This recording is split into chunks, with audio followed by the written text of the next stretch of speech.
Finalmente ele voltou para botar um pouco de ordem na turma dos X-Men. Tivemos outro episódio cheio de emoções, mas apesar de todas as surpresas, é claro que ainda ficaram muitas perguntas por responder. Só vou dizer que fiquei um pouquinho desiludida com algumas coisas, apesar de ter se confirmado uma das teorias que eu falei no meu vídeo anterior. Mas vem comigo que eu vou te contar tudo o que você precisa saber deste episódio 6 de X-Men 97, que foi espetacular. Let's go! Você notou que as aberturas de X-Men vão mudando conforme os episódios? Bom, desde o episódio 3 que a gente já vinha vendo a Lilandra e o Professor Xavier. Era bem rapidinho, acho que quase ninguém notou. Mas hoje essa aparição foi bem mais evidente e finalmente nos confirmou o que estávamos esperando. Mas para quem não lembra, no episódio final da temporada 5 da série animada original, o Professor Xavier estava muito doente e a Lilandra levou ele para o planeta Shi'ar, porque lá ele sim tem uma tecnologia super avançada que ia ser capaz de curá-lo. Então, como não sabiam se ele ia conseguir retornar alguma vez para a Terra, os X-Men fizeram um velório, um enterro para dar um fim nisso e, bom, não ficar com essa coisa em aberto. Mas quem segue a história sabe que isso não ia ser assim e que o professor sim ia voltar em algum momento. Agora me conta, você tinha percebido a Lilandra e o professor nessas aberturas que eu falei? Você achava que ele ia voltar ainda nessa temporada? Deixa aqui nos comentários. Tudo começa praticamente como foi mostrado no teaser que saiu umas horas antes do episódio. A gente vê a Guarda Imperial Shi'ar lutando contra os Kree. E a gente vê personagens super poderosos como o Flamejante e, sem dúvida alguma, o Gladiador, que é um cara praticamente indestrutível. Ele tem uma força e poderes igualáveis ao Superman. Ele é incrível. Inclusive, a gente vê ele vencer o Ronan aqui novamente. Foi humilhado, não com uma dancinha dessa vez, mas foi derrotado de um sobrito. E também vimos que faz parte dessa Guarda Imperial nada menos que o irmão perdido de Scott Summers, o Vulcano.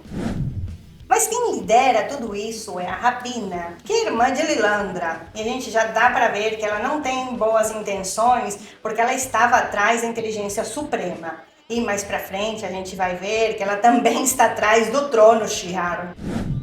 E aí aparece um professor que está definitivamente curado e ainda por cima está usando um exoesqueleto super genial que permite ele andar e se locomover, ficar em pé perfeito. E a Lilandra faz o anúncio de que eles vão se casar. Só que aí a irmã ficou mais brava ainda, dizendo que isso era impossível, que como ela iria querer se casar com um terráqueo, sendo que eles são uma raça completamente inferior. Bom, errada não está. Enfim, acontece uma discussão entre o Shi'ar, então o professor, cansado, pega todo mundo e leva eles para um plano astral e começa a dar literalmente uma aula para eles. Ele está aí no meio de um discurso que é super legal e ele é interrompido por uma visão, começa a ter visões horríveis de tudo que aconteceu em Genosha. Ele vê o Mega Sentinela, ele consegue ver o Gambit morto, o esqueleto, ele é horrível, ele consegue sentir tudo isso. Aí ele diz para Lilandra que tem que voltar para a Terra, apesar que ele já tinha se decidido a esquecer tudo para ficar definitivamente lá com ela. Mas essa decisão vai ter consequências para Shi'ar e eu vou te falar disso depois, então fica aqui no vídeo. E o outro fato importantíssimo é que a Ororo recuperou seus poderes, e seu antigo uniforme, e sua cabeleira maravilhosa.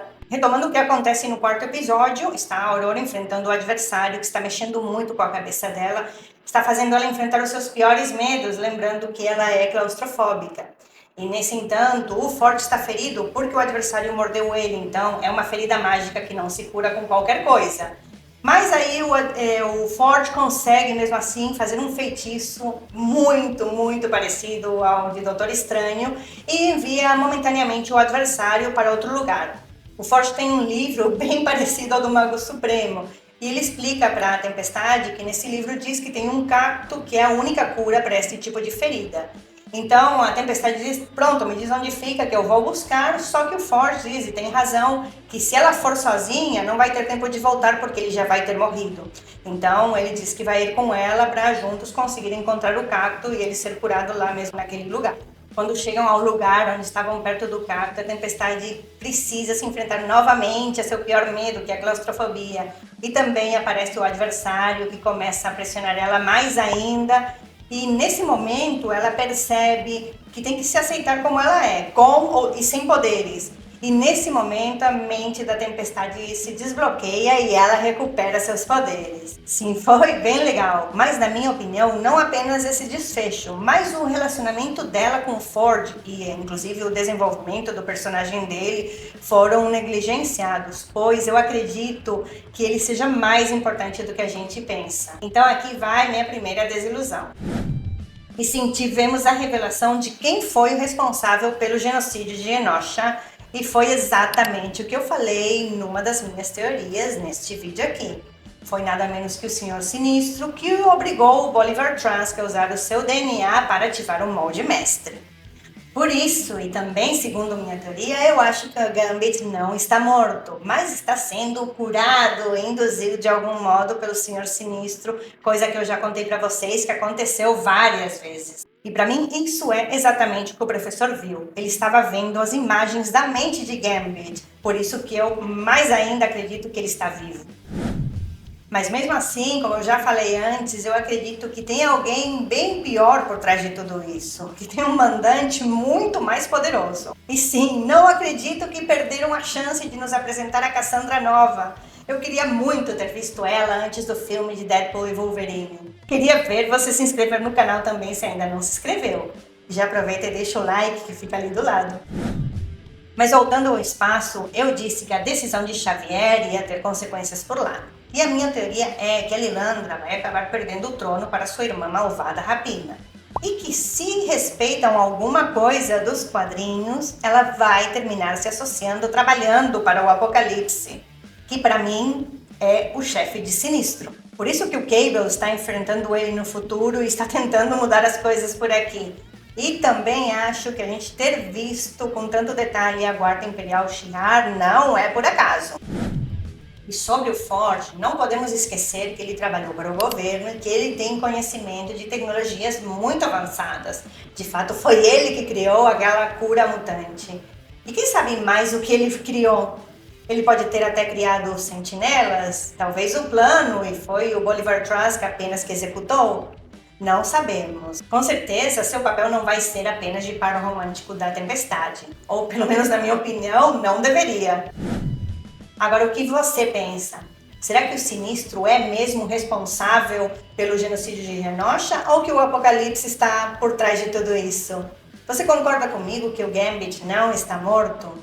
Deixa aqui nos comentários o que você achou do episódio e me conta também se você tem alguma outra teoria, que eu quero saber. Pois é, muita emoção, mas poucas respostas ainda. Mas temos uma semana até o próximo episódio, então pode ficar aqui no canal assistindo meus outros vídeos. E claro, não esquece de deixar seu like, compartilhar, se inscrever no canal e ativar o sininho, que teu apoio é mega importante para mim. Bom pessoal, por hoje é isso. Valeu pela companhia e até o próximo vídeo. Tchau!